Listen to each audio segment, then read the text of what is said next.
Good morning, Americans. This is your favorite alien here on the afternoon of Friday, July 12th, 2024.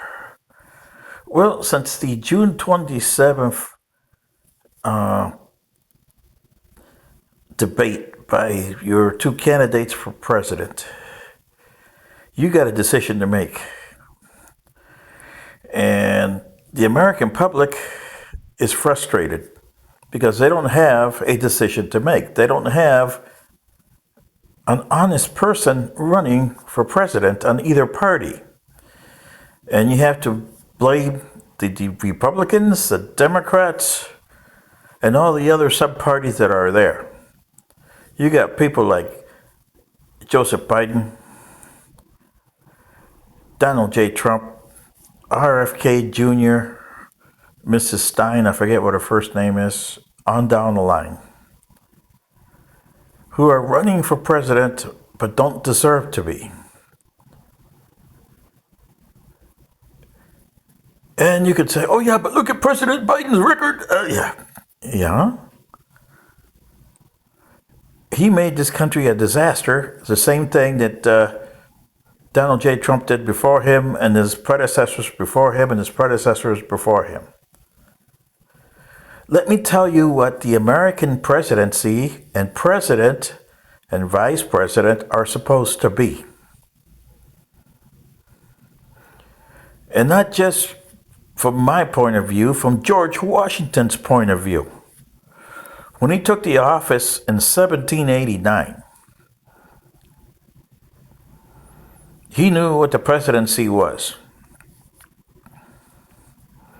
And at the time, remember, you paid him $25,000. Pretty good money for 1789. You only paid Mr. John Adams $5,000. So today, what, $400,000 is what you're paying Joseph Biden? And what are you paying Miss Harris? $100,000, something like that? 100 plus? Well. And then when they're retired, like Trump, he gets $226,000 a month. Pence gets what, $50,000? Something like that for pension for vice president. Poor guys. Anyway, but the American presidency, by your Constitution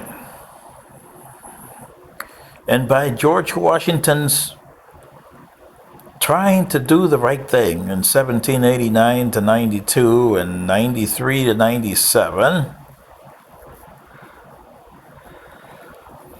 he viewed himself as a caretaker. And that's what the American presidency is. With, like I said, the prime directive, which is your preamble to your Constitution, and the doctrine, which governs your country, the entire body of the Constitution, which you guys don't even know from here to high water what it is. That's a shame, Americans. It really is. Speaking as an alien from another planet, these two documents you don't see in the cosmos very often. There's very few civilizations, ours included, who don't have that kind of document. Yet you had it and you threw it away. That is crazy. Was it perfect? Oh no. Your own President Jefferson said you only had half a loaf here. Meaning, fix it, boys. Get it as close as you can to perfection. You're never going to get it to 100%, but at least try to get it to 80, maybe 85%. A lot of people don't like what's in there.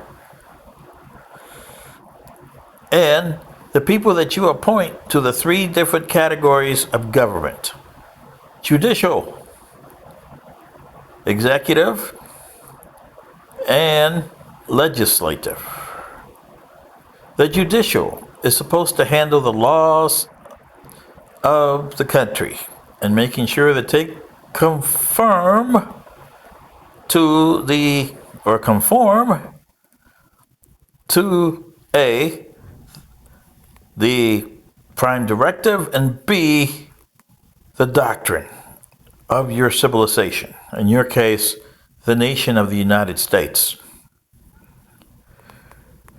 And the people that are put on there for a certain amount of time.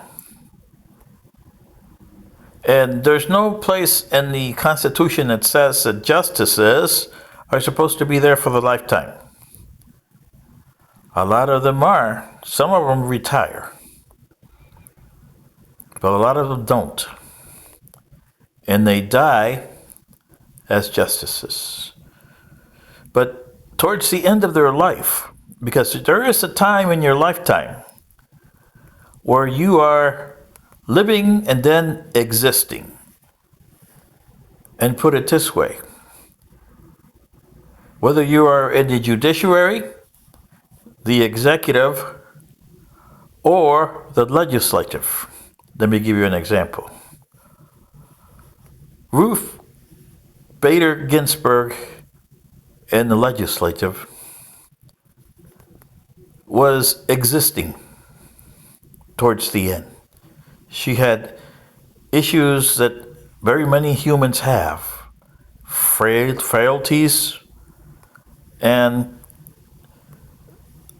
items that you haven't gotten cured yet. That doesn't mean you can't cure them, it's just that your society hasn't gotten to the point where you decide to cure them.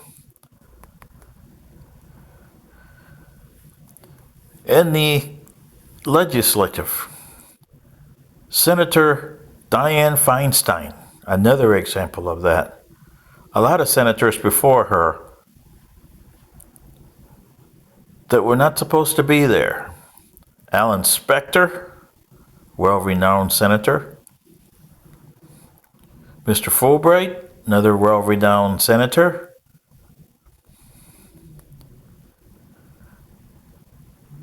And Jesse Helms, another renowned senator. They had their flaws, each people do. But these people didn't understand what being a legislative person was. You're a caretaker there.